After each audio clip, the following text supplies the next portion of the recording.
One, we don't want to get our head pulled down, whether that's in the front or the side, okay? So there's a lot of scenarios in which you might get your head pulled down. Maybe there's strikes involved, maybe there's not. Self-defense or sport, okay? But what I'm gonna do is like, don't do anything right here. Just like, don't do this, kind of how you normally see that, right? And then kind of get in a grappler's base a little bit, however you like. Okay, yeah, we're in a match. Still, see how I kind of was able, okay? So what we want to do is prevent being pulled down like that. Okay, so when I pull down, you come in. That's the counter, okay? So if I'm pulling Justin down, he comes forward, all right? And go ahead and point on me, right? And I can just grab a clinch. And look, I'm already in a good position to do any sort of takedown. Body lock, leg hook, right? Side control or mount. But if somebody grabs and pulls you down, it could be the head, which that became a back take. And don't react. Yes, What out in my mind, I was, oh, Justin, right? Or maybe I'll grab his lapel too. But he, he maintained posture, right? So if you have posture, you gotta maintain that throughout the whole altercation. If you lose it, you gotta get it back. So we'll start with just maintaining. If I pull you down, you come in. Good. If I pull you down, you come in. Is it fair to say that natural reaction is to resist? Is to resist, yes, and then that can lead to off balance, right? Or it's if they catch you, you're here. So our response to like a downward pull, right, is, oh, I'm gonna come forward. Instead of going down, you may have to change levels a little bit, right? Depends on the intensity of the pull. Yes, sir. Okay, but let's work on that real quick and then we'll add on. 1, 2. Posture's, I always refer to it as a continuum because you will lose it and there's ways to reposture and get it back, okay? So with this, what I want you to do is practice with this. Look, the side my head's on, I'm gonna step in the center and inflate my chest, step around, head to back, okay? He has to let that go or it's kind of a shoulder lock for him. Okay, if my head's on this side, and I want you to do both sides. You can't determine kind of which side they attack on, so work for both. Here, look, I have no posture. I step in and reposture. Like I got my hips underneath me. Now I can, deal with things. Turn the corner and take the back. Okay, so now there's one other one I want to work, right? So look, he's standing guillotine on one side with the other. Right? And then around my body, like, yes, here. Same thing, right? And we're not gonna have to drop to a knee or anything, right? There's a big judo throw called Tawara Geishi, where Justin can just kind of belly to back suplex me, right? So what I've got to do is open that chest up. And look what I did, right? I'm stepping to do so, okay? So if he has me here around the body, also another thing is I feel this side is more open. Right? Put your feet in my inflate. Right? And you're gonna kind of feel, even when he's kind of in the middle, there's gonna be a favored side. Whatever side's closest, step that way. Make sense? Yes, sir. Let's do it 1, 2. Posture on a side headlock is, we wanna be here. Okay, so look, I have a foot here and a foot here. And if they're headlocking you, I connect my hips. Okay, don't headlock me. I connect my shoulder here. Okay, here's the thing. A lot of times when you come in here, you have this underhook. That's what they're that's about all they have. And there's counters in there for sure. Okay, but try and pull my head down. My hip comes forward, my shoulder comes back. That maintains, okay? So you guys see on the other side, right there, I want to do the same thing. Connect the hip, that's the counter, right? My hip goes forward here, this shoulder goes back, right? And it's my hip and shoulder both pressing in here, okay? And then we'll kind of work from here a little bit on some of the techniques, okay? So 1, 2. So sometimes they're really going to be aggressive pulling your head down. And if they get your head pulled down, there's a couple of things we can do. That's why we train this stuff. But you know, sometimes what you'll need to do, we go over this one with the variation that like, where we grab the arm, okay? If you grab this arm, he can't strike.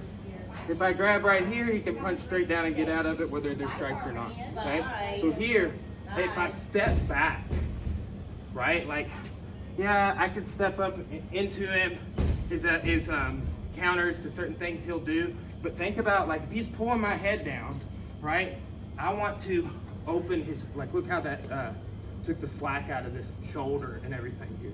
Okay, so I can just slip under to the back and some things like that. So when, right, we're turning the aggression level up a little bit here, open up. If I'm here and he starts trying to hit with this, I collect his arm, tuck it under here, okay, right? Then that's a good side clinch here. And if he's really start aggressively pulling my head, right, I'm gonna switch that, open. Here. Make sense? Let's do that. Once you notice. So look, if he has me here, right, and I step, look at this posture I'm in here. Foot here, right? That's how I regained my posture. If I'm here and I step and I open up, that same posture is when I ducked under, okay?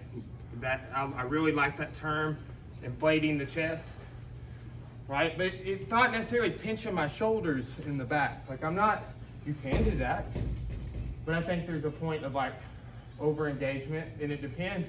Like the answer to me with this stuff is I'm gonna do as little as possible, right?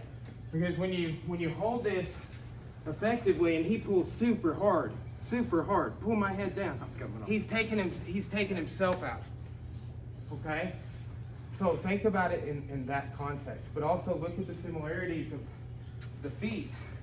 When I'm here in this side clinch, foot here, and we think about the standing headlock in the context of it standing, somebody's pulling me in, that's when I connect the hip.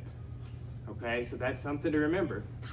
Otherwise, you can connect with the shoulder on some of the techniques, right? And you can maintain base on with just the shoulder, right? Start trying to pull me that towards the counter, push into me, pull away, push in, right? So, you know, and if people start really pulling your head down, right? Again, techniques for that. But first, we just have to maintain base. Doesn't matter if it's being pulled down from the front or the side position. Okay, so some cool techniques there. Well, let's do this. So here's the thing, Justin, you get me right here, right, in that kind of a side clinch, like whatever side you want, like, you know. And I've got a little bit of a judo background, right? So what if somebody tried to do something like that to you?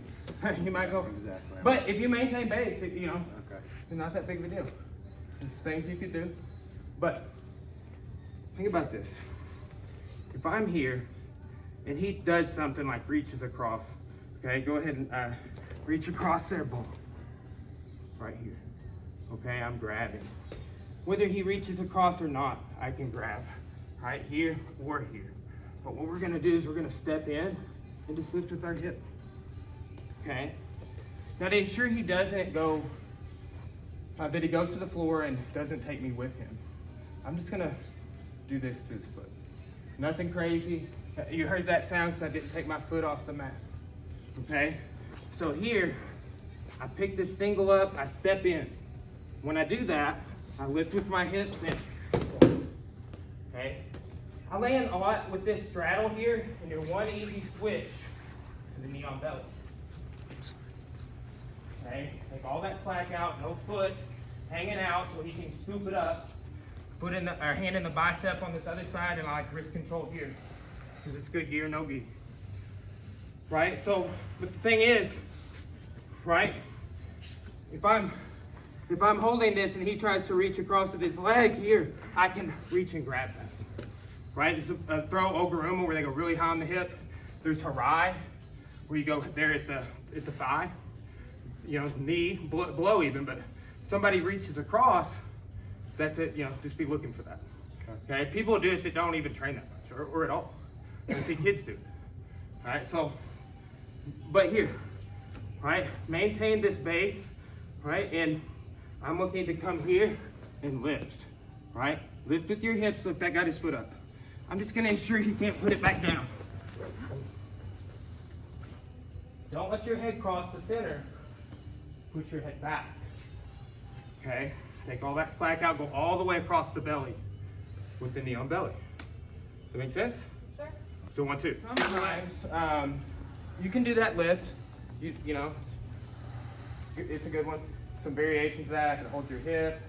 I could sometimes, like in the Gracie Master text, they do this, right? And goes up under the nose, right? It's rude. Okay, so there's that. There's stuff like that. Very, right? Intimidating a little bit too. So there's that. And then any given technique from a takedown, they may hold onto your head.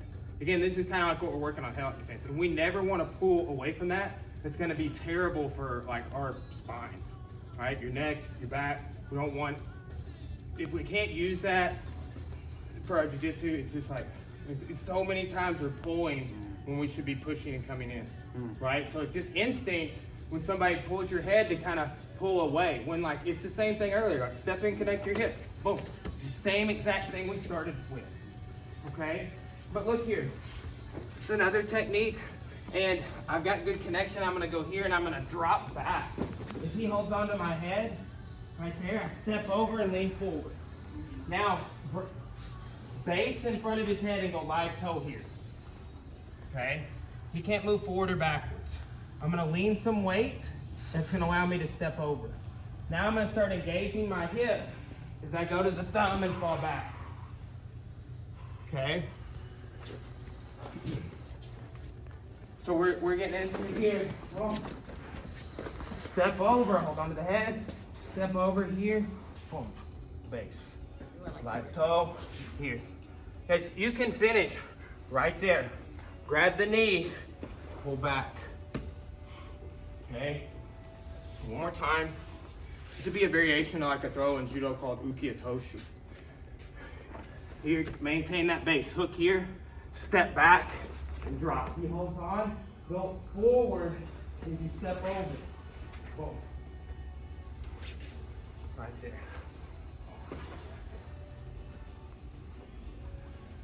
Make sense? 1, 2. So look, this is, like I can't pick him up, right? So I'm here, and I'm trying either way, and he's got an incredible base, but he's got weight right here dropping on my thigh. So when I move that thigh, here, okay? Lean into it, here. Post the face. Knee needs to be behind the head. And when I go live toes, and I wedge and bend my elbow a little bit, everything's stuck in place, okay? Now I need to unweight this leg before I step over. So I lean over to the side here. All right, and this is where if I engage the hip, I can finish right there. I'm going to the thumb, here. So when you can't lift them, right? And that doesn't even mean they're defending. It can mean they're big and you're small, right? It could be they're strong and you're not as strong as they are.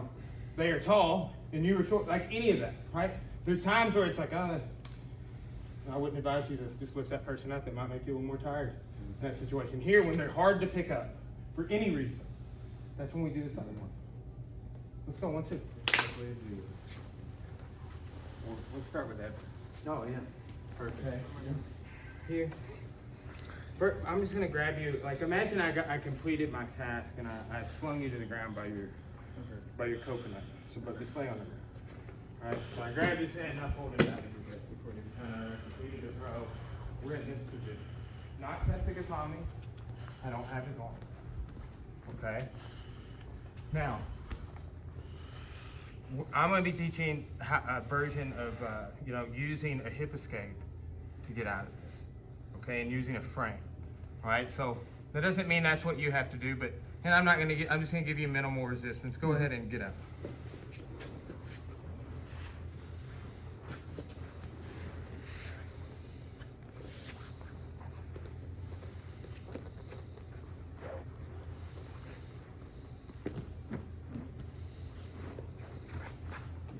Great, thank you.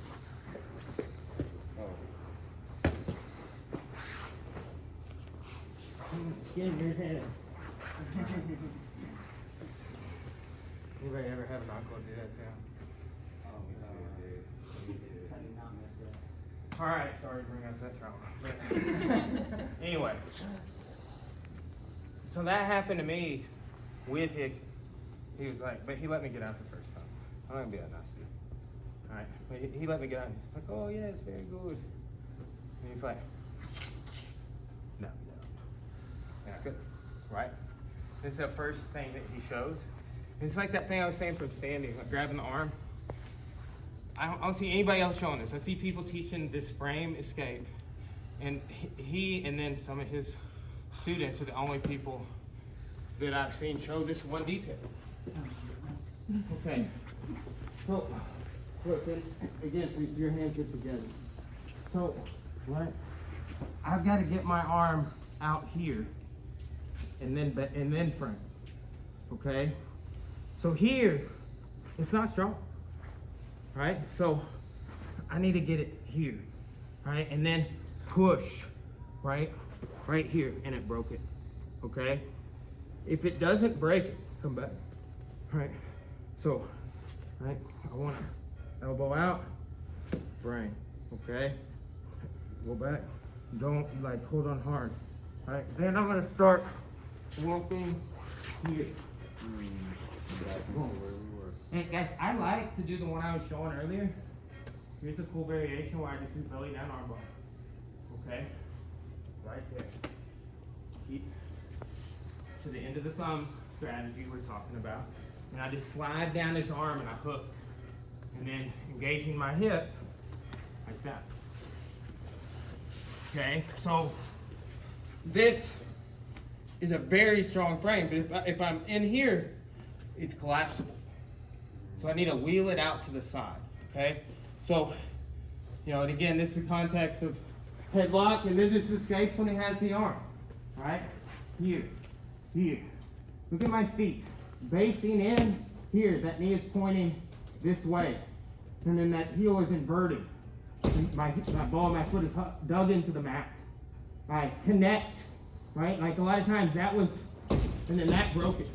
So still come up, step over here, right? Or here. Either is a really good arm lock. You like falling back? You like that one? Classic. I like the belly down one too. It's just the only difference a lot of times on belly down, and we'll teach this too, is you cut the corner. There, I'm just saying I don't even really dismount the bottom. Does that make sense? Sure. Yes, sir. So 1, 2. Let's take it.